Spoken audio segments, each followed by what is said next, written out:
Friends, आज का हमारा टॉपिक है ग्लोबलाइजेशन, वैश्वीकरण। तो वैश्वीकरण क्या है, इसका हमें सबसे पहले अर्थ जानना होगा। किसे कहते हैं वैश्वीकरण?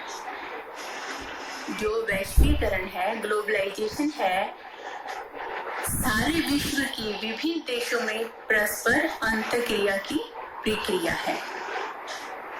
और वैश्वीकरण का अर्थ है वैश्विक संबंधों का विस्तार।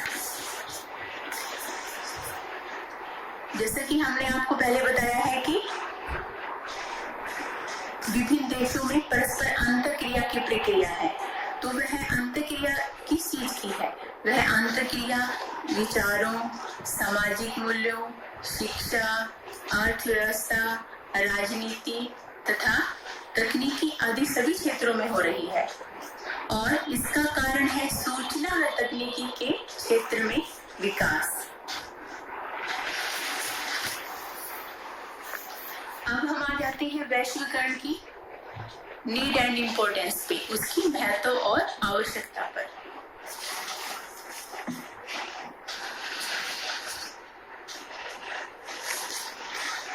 जैसा कि आपको पता है, आज संकट में पड़े एक राष्ट्र के लिए दूसरे राष्ट्र तुरंत खड़े हो जाते हैं। वो संकट चाहे मनुष्य जनित हो या प्राकृतिक आपदा हो। अभी आपके सामने बिल्कुल करंट जो प्रॉब्लम चल रही है, आप देख रहे हो कोविड वाली, तो आप टीवी के माध्यम से भी देख रहे होंगे कि सभी देश पूरे विश्व के अंदर एक दूसरे की कैसे सहयोग कर रहे हैं। वो सहयोग आप न्यूज पे देखते होगे, न्यूज़पेपर पढ़ते होगे, तो वो क्या है? वो भी एक वैश्वीकरण का हिस्सा है। वो जो सहयोग की भावना है, एक दूसरे की मदद कर रहे हैं, वो भी वैश्वीकरण ही है। और विश्व नागरिकता के लिए, विश्व नागरिकता में होता है कि जो संपूर्ण देश है वो हमारा ही घर है। सारे विश्व को अपना ही घर समझना। हमारे भारत का तो वैसे भी एक धर्म रहा है कि वसुधैव कुटुंबकम की भावना रहती है हमारे सभी भारतीयों के अंदर। और सेकंड नंबर पे है अंतर्राष्ट्रीय सतह पर फैली समस्याओं के समाधान के लिए। समस्याएं तो हर राष्ट्र में होती हैं, जैसे जनसंख्या की समस्या, निर्धनता की समस्या, बेरोजगारी की, पर्यावरण की, नैतिकता की, हर तरह की समस्याओं के लिए एक राष्ट्र दूसरे राष्ट्र का सहयोग करता है। विश्व बैंक है, जैसे हमारा वर्ल्ड बैंक है, वो शिक्षा में सहयोग दे रहा है, गरीब लोगों की मदद कर रहा है, रोजगार की प्रदान कर रहा है। हर तरह की मदद एक राष्ट्र दूसरे राष्ट्र की कर रहा है। राष्ट्र के विकास में एक राष्ट्र दूसरे राष्ट्र की मदद करता है। वो जो उसमें जो कमियां होती हैं, एक राष्ट्र के पास जो किसी चीज की आवश्यकता होती है उसको, तो दूसरा राष्ट्र उसको पूरी कर देता है।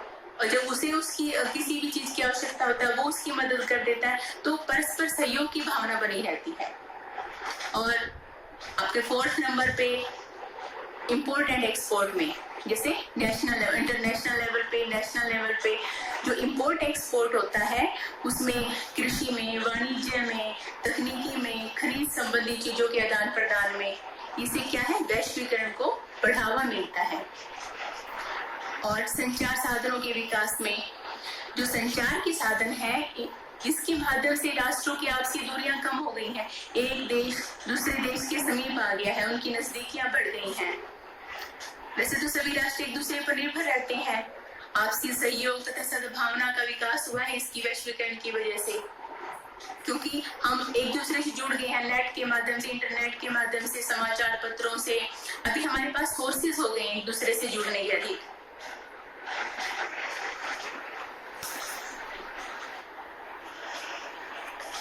अब हमारा अगला पॉइंट है वैश्वीकरण व शिक्षा।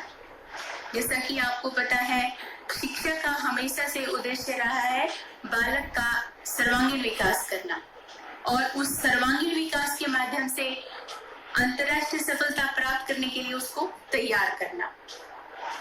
और इसके अलावा उसके अंदर ह्यूमन्स जो वैल्यूज है, मानवीय मूल्य है, उनका विकास करना, संस्कृति का विकास करना, आधुनिकीकरण को बढ़ावा देना, व्यावसायिक कुशलता के लिए उसको तैयार करना।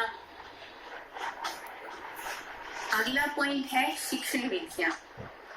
भारतीय शिक्षण में वैश्वीकरण का प्रभाव शिक्षण विधियों में बहुत दिखाई देता है। विद्यालयों में, महाविद्यालयों में, जैसा कि आप देखते हैं एजुसेट इंटरनेट के माध्यम से शिक्षा दी जा रही है। कंप्यूटर तथा टेलीविजन की सहायता से विद्यार्थी घर बैठे ही स्वयं ज्ञान का अर्जन कर रहे हैं। स्मार्ट क्लासरूम, स्मार्ट क्लासेस, ये आधुनिक समय की एक डिमांड हो गई है। जो कक्ष हैं वो भी आधुनिक होते जा रहे हैं, बहुत आधुनिक हो गए हैं। पेरेंट्स की भी ये डिमांड है कि हम बच्चे का उसी स्कूल में एडमिशन कराएंगे जहाँ पे स्मार्ट क्लासेस, स्मार्ट क्लासरूम्स होंगे। उसके बाद है वैश्वीकरण में अध्यापक की क्या भूमिका है, अध्यापक कैसा होना चाहिए, आज के युग का अध्यापक कैसा होना चाहिए। जैसे कि आपको पता है, जो अध्यापक है वो सचेत और जागरूक हो, उदारवादी दृष्टिकोण का हो, विश्व नागरिकता की भावना में विश्वास हो, उसका ज्ञान विस्तृत हो, अध्ययनशील हो, अपने कर्तव्यों के प्रति समर्पित हो, उसको इंटरनेट तथा कंप्यूटर का ज्ञान हो, समय के अनुसार परिवर्तन को स्वीकार करने वाला हो, उसे अपने विषय का संपूर्ण ज्ञान हो। ओके स्टूडेंट्स, ये है हमारा आज का विषय था। उम्मीद है आप सभी को समझ आ गया हो।